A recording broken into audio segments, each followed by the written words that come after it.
How you doing, Ronan? How are you this morning? They should really put the red lights on the other side of I know. Because all those, God. I don't know. All I know is I look fat. Of course, that little thing is all you're going to put on the A Design's website. And you go, I look fat.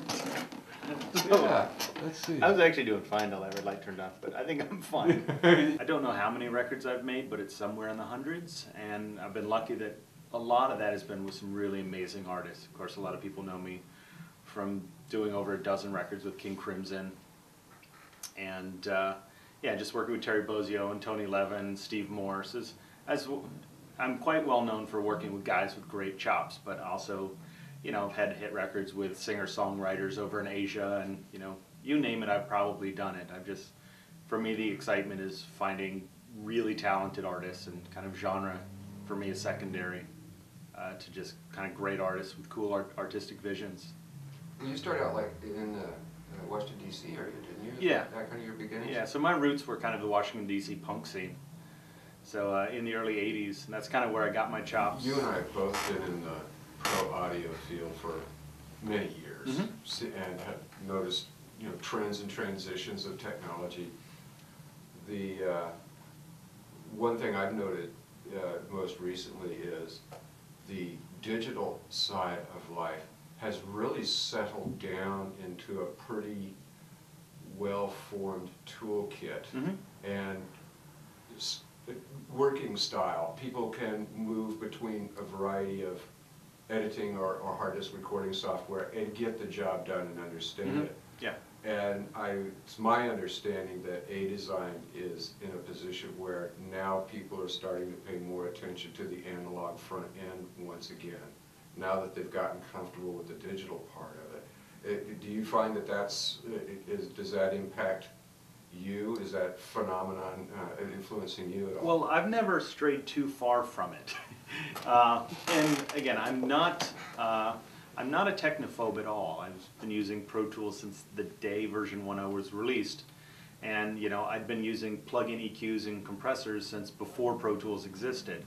So I'm certainly not a technophobe by any stretch, but in my own experience, there's just something about really well-built analog products that just can't be accomplished with some of their digital counterparts.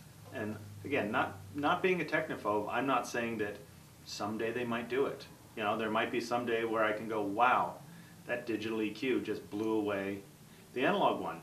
Great, it will make all of our lives a little simpler when we get there, but for me it's just not there. There's just a particular musicality about it and a bigness and a depth that I get from some of the analog tools that I can't get from the digital options available. The reality is when I'm making records, I actually don't want to think about technology very much. I mean, I've engineered plenty of records and I can do it well, and like that part of it a little bit, but anyone who's ever worked with me as a producer knows that for me it's about capturing inspiration. There's a great musical moment, we have a great idea, I want to get that recorded as quickly as possible. And one of the reasons I love the Pacifica so much is that I can grab a mic I trust, put it in front of that sound source into the Pacifica, record with decent levels, to Pro Tools or to tape, whatever we're working on, and I've captured that moment. For me, once I'm really rolling on a record,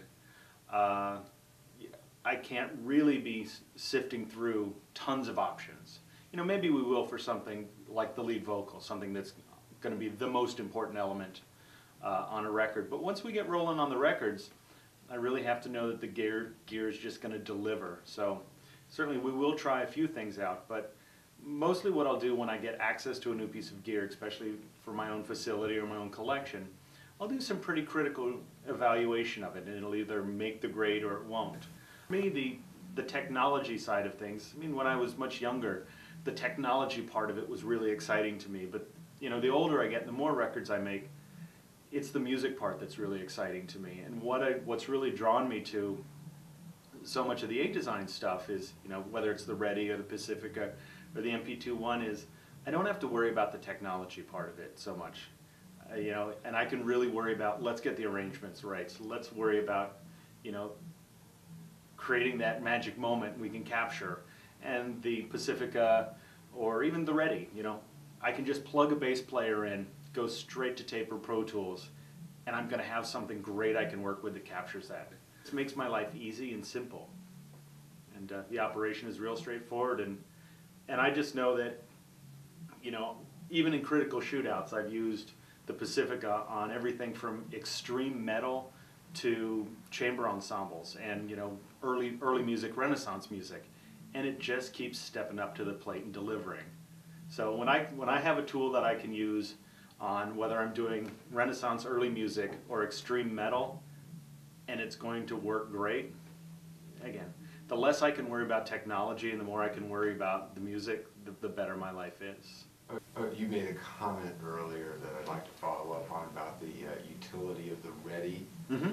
And one of your session players came in and what was it about using the... Oh yeah, I had Ian Sheridan, amazing bass player I work with, who's bass player of Jason Mraz. And it was the kind of session where we kept the live room lights real low just to vibe it up. And the light on the Ready, I don't know why Peter did it, but it's insanely bright. And I think Las Vegas Strip bright.